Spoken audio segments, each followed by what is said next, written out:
Hi, everyone. This is your host, Greg Myers, and this episode, episode 52, is part of our special series on the digital payments tipping point.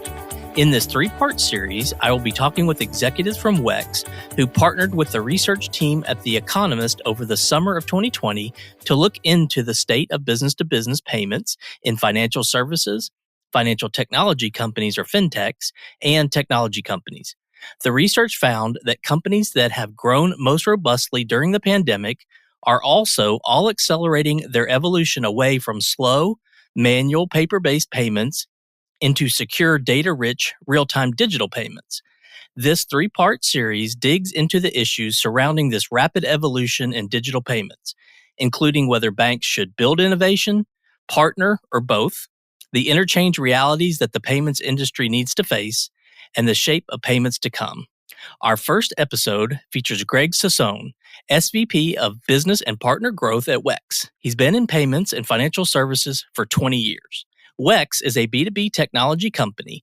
Their corporate payments division focuses on innovating digital payments solutions for financial institutions and fintechs, as well as corporations that need to modernize their AP processes. We've got a great episode today, so let's get started.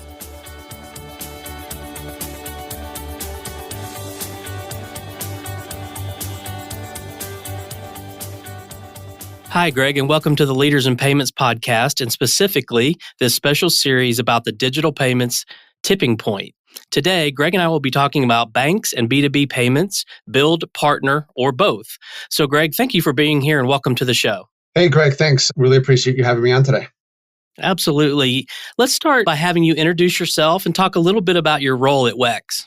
Yeah, hey, I'm Greg Sassone. I lead business and partner growth for WEX Corporate Payments. I have 20 years in payments and financial services. I started my career at Citibank 12 years ago. I spent 3 years at MasterCard and then came over to WEX 5 years ago. Just in terms of some background on WEX, we are a B2B payments technology company focused in three main markets. We have a fleet business, health, and then corporate payments. So my role is within the corporate payments business.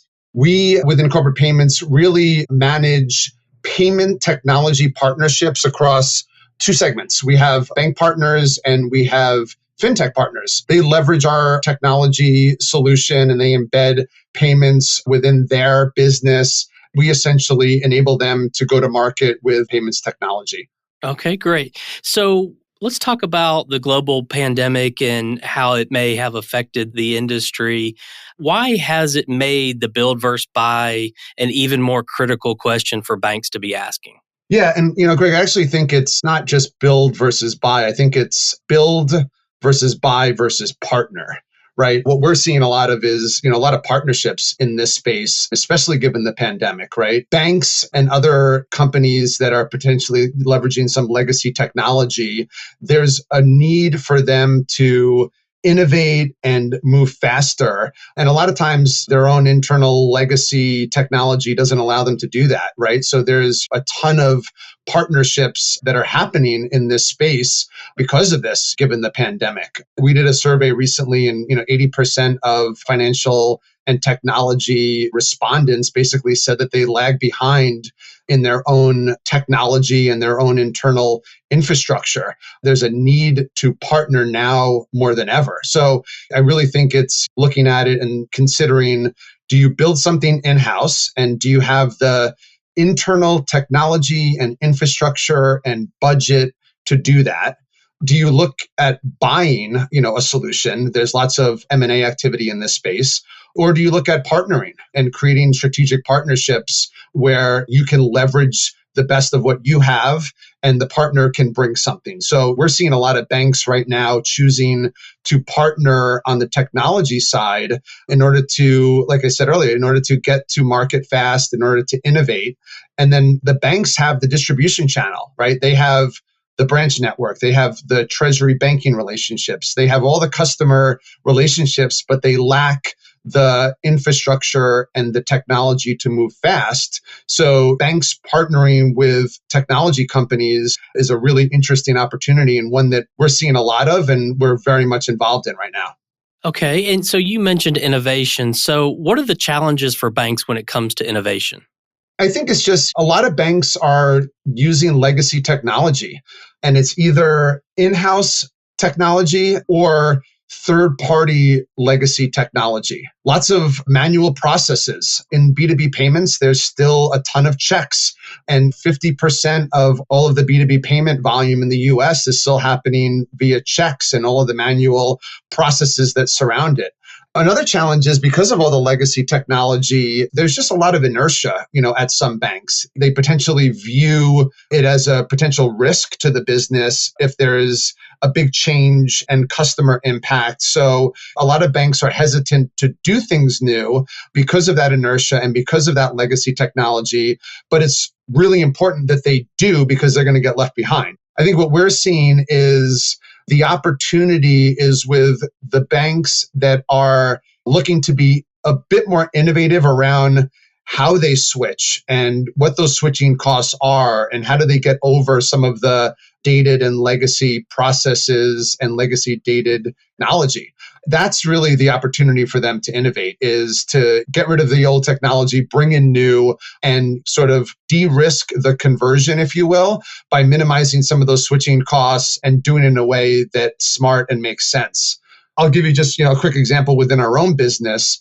We migrated recently off of a legacy processor to a more modern, real-time, cloud-native processor, right? This is an issuing processor.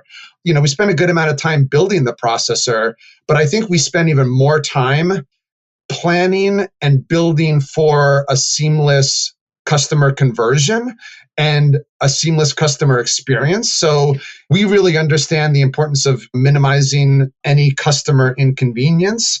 And I think that's just as important in the process of converting and upgrading the technology as it is to actually go build or go partner on the new technology. All banks and financial institutions, as you know, they're trying to find ways to differentiate. So are they leaning on payments tech providers like WEX as a way to differentiate? Absolutely. Totally. They need partners like WEX. They're really looking for new modern technology. They're looking for innovation.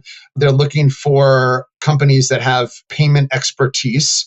What we've seen actually, Greg, is a lot of the banks who are really successful leverage some in-house technology, but then also augment that with external technology providers like WEX, right? So it can be a combination of just outsourcing to a third party for technology or creating some technology in-house and augmenting or supplementing that with third-party technology.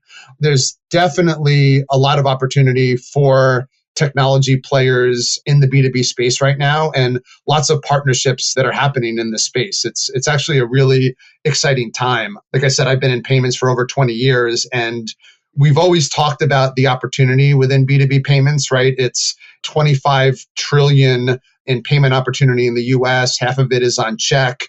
That opportunity has always been out there. I think we're actually at a point right now where we're starting to make a lot of progress and a lot of change and a lot of innovation. And it's because there are a lot of new entrants and because there's a lot of partnerships forming. We're all there's a common goal for all of us, and there's a lot of opportunity for all of us. And it's really exciting right now what's going on.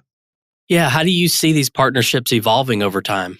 Well, there's certainly the aspect where companies are partnering, and then what we're seeing is more acquisition, right? So I think what you're going to see is companies partnering, and banks will partner with technology companies. And then there's probably going to be acquisition that comes out of that, right? We saw Amex acquired Cabbage, right? So Cabbage was a partner of American Express, and then American Express acquired them. I think we're going to see a lot more of that in the future. It's sort of a way to partnering is kind of like dating before you get married, right? So a lot of companies are partnering, seeing if it works, and then there's potentially a path to acquisition. It's actually part of WEX's strategy as well, right? I mean, we've done a number of strategic acquisitions over the last couple of years, many of which were existing partners of ours, either who we partnered with from a distribution standpoint or technology that we leveraged from a third party that as we wanted to bring that technology in-house, we acquired the partner. So I think you're going to see a lot of that into the future as well. Okay. Well, let's talk about tech firms a little bit. How do you see tech firms using embedded finance to compete? Well, I think right now, a lot of technology companies or a lot of software companies are looking to become payment companies. These software companies, they either have a front end software, they have some sort of a user interface for expense management, or they see and manage a financial workflow, right? And what they're trying to do within that workflow now is embed payments as part of that workflow. A good example of that is a lot of invoice to pay software that's out there, very much involved in the administration, approval, and reconciliation process of invoice. What they're looking to do is embed payment as part of that, right? So offering payments within an application or within a workflow, it provides two things. One, it provides a really unique customer experience, right? So for the end user, the payment just happens, right? For the technology company, it's actually a new revenue stream for them. We all know that there are, certain economics involved in payments, right? So with virtual cards, as an example, there's interchange economics. So there's new sources of revenue for technology companies when they get into payments. That new revenue offers them a way to further monetize their own business because now they have more ways to invest, to innovate, and to drive differentiation. So definitely lots of opportunities out there for these technology or software companies to get much more involved in payments. Sure. And by embedding these payments, what does that mean to the market overall? Yeah, I think, again, to my earlier point, it provides a much better customer experience, right? The payment just happens. And it happens as part of an existing workflow or an existing application. So the end user has a much better experience making payments. It's also creating a lot of competition in the industry. And given how much opportunity that's out there and how much room there is for growth and innovation, I actually think that the competition is a good thing, right? $25 trillion in spend opportunity with half on checks. The more we do as an industry together, the more innovation that we can spark together, we're all going to benefit. There's a lot of opportunity within B2B payments, right? It's the saying, a rising tide lifts all boats, right? There's more than enough opportunity for all the players in this space. And I think the more competition there is and the more participants there are, the more innovation that we'll all see. More players, more partnerships, a lot more innovation. It's good for everybody. Yeah, it's amazing to me how big the space is when you start thinking about $25 trillion in spend. And then to me, the other amazing part is half of that is still on checks, right? We're in the year 2020 and half of those payments are still done by check, which is just amazing. Well, what's next on your roadmap? So what are your priorities as you move into 2021? Yeah, so we're going to continue to enhance our front end applications, right? So the interface, if you will, between our software and the end user, right? So it's the user experience, it's the APIs, right? So continuing to modernize, continuing to work on that end customer experience is definitely going to be critical for us next year and into the future. I mentioned earlier that we've built internally at WEX a issuing processing platform. That's something that we're using for ourselves when we're the issuer of our virtual cards and physical cards. But that's something that going into next year, we're going to look at commercializing. So offering that in the market to partners that need a more modern issuing processor. So, that's on our roadmap. We're thinking a lot about non-card transactions, right? So as a business, we've been kind of working over the card rails and using virtual cards for 2 decades. We're thinking more and more about other Rails, other non-card transaction types?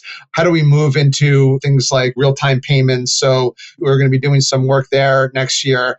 And then, I think the thing that's most interesting for us that we're working on, honestly, the industry as a whole, is thinking about account payable and account receivable and all of the pieces in between. Bridging AP and AR, I think, is a real opportunity.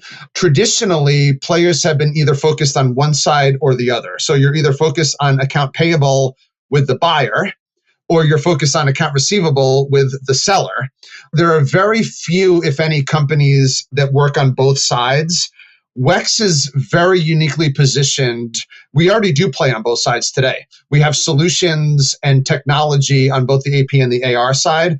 So I think we are uniquely positioned to help better bridge that gap by creating more connective tissue between both of those sides and the technologies that exist on both of those sides. So I think you're going to see things from us over the course of the next year or so within that area.